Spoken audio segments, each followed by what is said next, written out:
आज तक ने प्लैनेट लैब्स, जो कि एक दुनिया भर में मशहूर सैटेलाइट इमेजिंग कंपनी है, उसके साथ एक टाई अप किया जिसके ज़रिए हमें ये हाई रेजोल्यूशन सैटेलाइट इमेज मिली है, जिसमें हम 1 मीटर तक की दूरी में देख सकते हैं कि हिंदुस्तान की सरजमीं में और चीन की सरजमीं पर लाइन ऑफ एक्चुअल कंट्रोल के इर्द गिर्द क्या चल रहा है।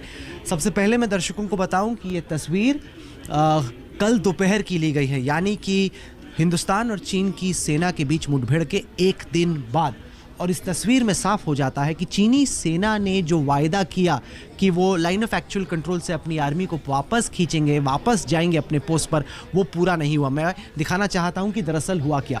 ये है PP14 यानी कि पेट्रोल पॉइंट 14, जो कि लाइन ऑफ एक्चुअल कंट्रोल पर है। लाल जो आप लकीर देख रहे हैं, यह है line of actual control, India और चाइना का अनऑफिशियल बॉर्डर। कर्नल बाबू, जो कि बिहार रेजिमेंट से हैं, उन्होंने नोटिस किया कि एक ओपी पोस्ट बना रखा था। ओपी होता है ऑब्जर्वेशन पोस्ट।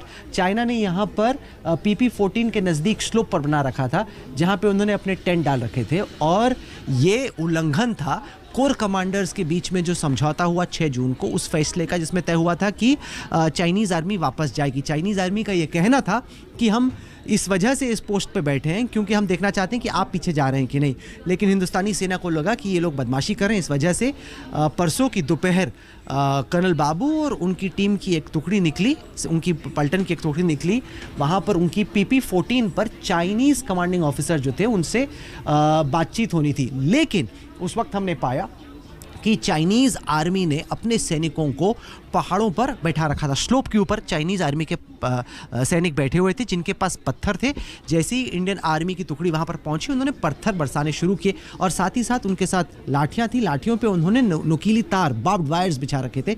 उससे उन्होंने हिंदुस्तानी सेना की इस टुकड़ी पर हमला किया। कमांडिंग ऑफिसर वहीं पर घायल हो जाता है। इसको देखकर करीब 200 सैनिक बिहार रेजिमेंट के आगे आते हैं हमला करने के लिए, और करीब 200 हिंदुस्तानी सैनिक, करीब 200 चाइनीज़ आर्मी के बीच में 4 घंटे तक इसी तरीके से मुक्कामुक्की चलती रहती है, जिसमें नुकसान हमें भी हुआ, चाइनीज़ आर्मी को भी बहुत नुकसान हुआ। और कुछ जो सैनिक हैं, ये जो आप नीले रंग की लकीर देख रहे हैं, ये गलवान नदी है। काफ़ी एक तंग नदी है, ये उसका नाला है, गलवान नाला। अब मैं दर्शकों को दिखाना चाहता हूँ कि चीन ने वायदा खिलाफी किस तरीके से की है। इस सैटेलाइट इमेज की खास बात यह है कि मैं इसमें बहुत हद तक जूम इन कर सकता हूँ, इसको बड़ा कर सकता हूँ आपको दिखाने के लिए कि चाइनीज़ आर्मी ने प्रॉमिस किया कि वो वापस जाएंगे, लेकिन लाइन ऑफ एक्चुअल कंट्रोल के बेहद नज़दीक ये जो आप देख रहे हैं, ये चाइना का बिल्डअप है।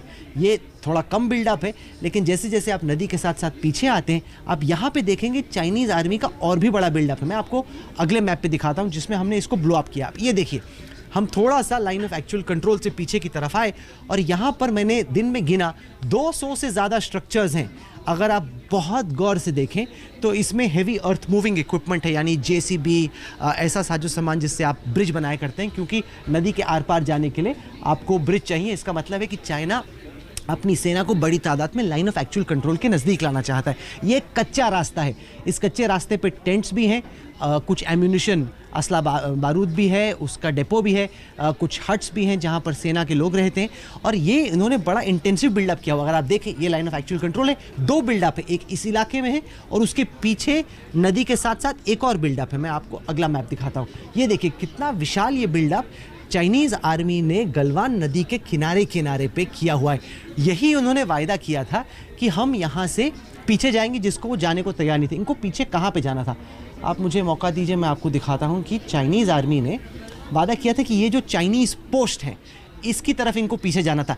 यहाँ तक तो चाइना ने अपनी पक्की सड़क पहले से बना रखी थी। ये वो कच्ची सड़क है, ये वो रास्ता है जो आप नदी के किनारे किनारे देख रहे थे।